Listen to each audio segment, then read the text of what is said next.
ceylan olsan, ben de bir avcı.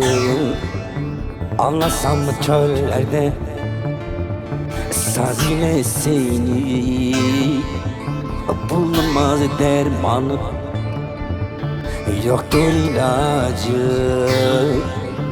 Vursam yaralasam söz ile seni, dile dile dile dile, söz ile seni.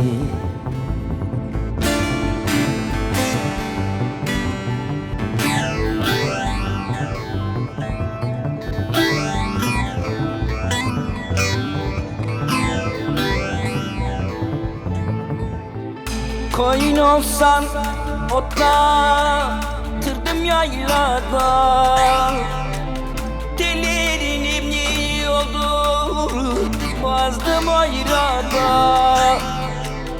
Balık olsam takla nösen deryada, düşürsem toruma hız ile seni,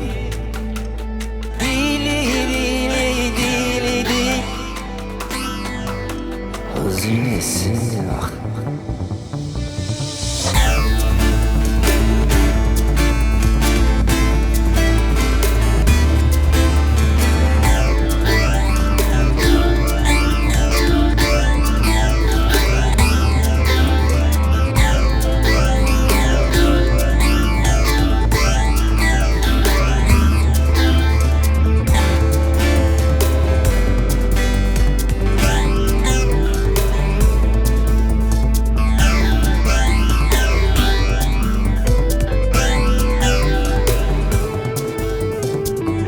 Koyun olsam otlatırdım yaylada, tellerin olmazdım ayrada.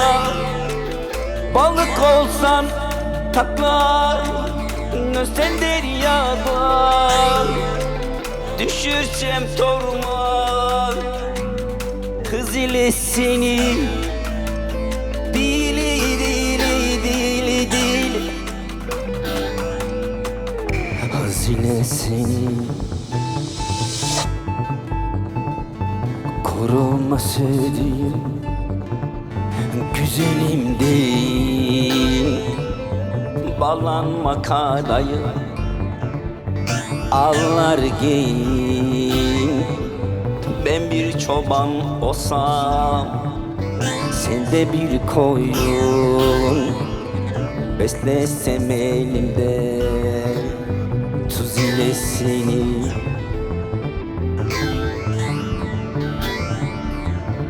Dili dili dili dili, tuz ile seni.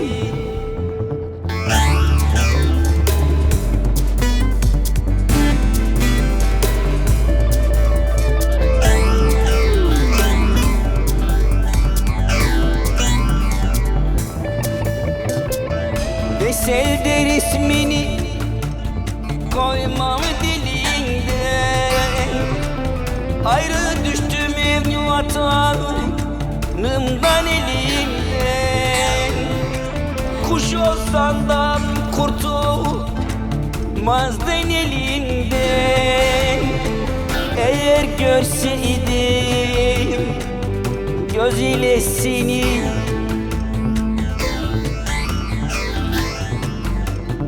dili dili dili, göz ile seni.